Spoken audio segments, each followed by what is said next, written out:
ఉల్లి పంట గురించి మనం విశ్లేషణ కథనం.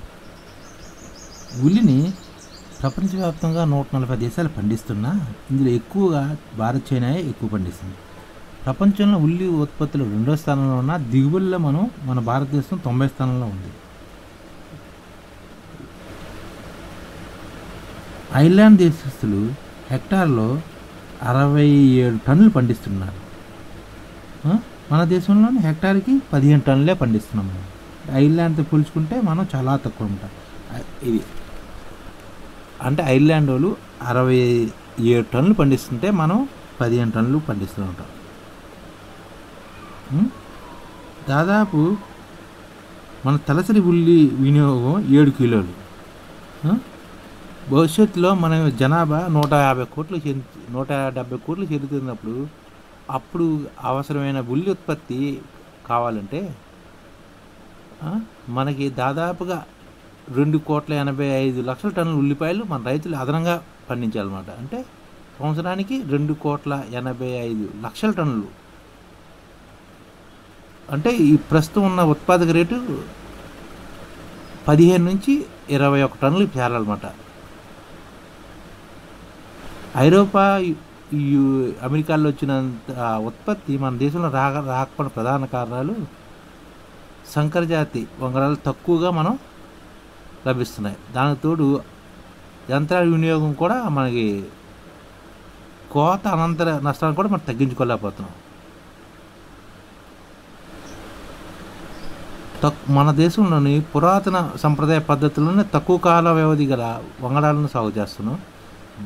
దీర్ఘకాలం సాగు వల్ల ఉల్లిగడ్డ పరిమాణము, బరువు పెరిగి దిగుబడి అధికంగా వస్తుంది. భారత్లో దిగుబడి వచ్చే సంకరజాతి వంగడాలు తక్కువ ధరలు లభించకపోవడం రైతులు శాపంగా మారింది.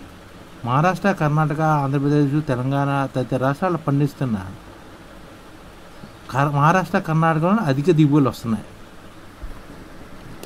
అక్కడ సాధారణంగా 3 సీజన్ల ఉల్లి సాగు చేసే అవకాశం ఉంది. మన దేశంలో 2 పంటలుగా రైతులు పరిమితం అవుతున్నారు. ఇక మార్కెట్ విషయానికి వస్తే మహారాష్ట్ర లాసల్గాం రైతులను ఉల్లిపాయల టోకు వ్యాపారం ఉన్నది. అందరూ దళాలు అక్కడి భారీ గోదాములో ఈ సరుకు నిల్వ చేసి కృత్రిమ ఉల్లి కొరత సృష్టిస్తూ ధరలు పెంచుకుంటూ పోతున్నారు. రైతుల వద్ద ఉన్నప్పుడు మాత్రం నామమాత్ర ధరకు నియంత్రిస్తున్నారు. అలా కాకుండా వాళ్ళ దగ్గర అక్రమ గొడవల్లో నిల్వ చేసినప్పుడు ఈ దళారింగులు రింగ్ ఏర్పడి ధరలు విపరీతంగా, ఒక 12 మంది దళాలు విపరీతంగా రింగ్గా ఏర్పడి మాఫియాలా ఏర్పడి చేస్తున్నారు. ఇది జరగకుండా మనం చూడాలి. ఇతర దేశాల్లో వస్తున్నట్టు గిట్టుబాటు ధర ఇప్పిస్తే ఉల్లిని 350 అంటే పడిపోకుండా, అంటే ఉల్లి రేటు పడిపోకుండా వీళ్ళు రైతులు లాభపడేటట్లు చేయాలంటే దానికి ప్రత్యేకమైన ప్రణాళిక ఉంది. అంటే ఉల్లిని శీతల గిడ్డంగుల్లో భద్రపరచకుండా వాటిని అధిక కాలం నిల్వ ఉండే ఉల్లి వంగడాలను ఉత్పత్తి చేయడం, రకరకాల ప్లాన్లు ఉన్నాయి. తర్వాత విషయాల్లో చర్చిద్దాం.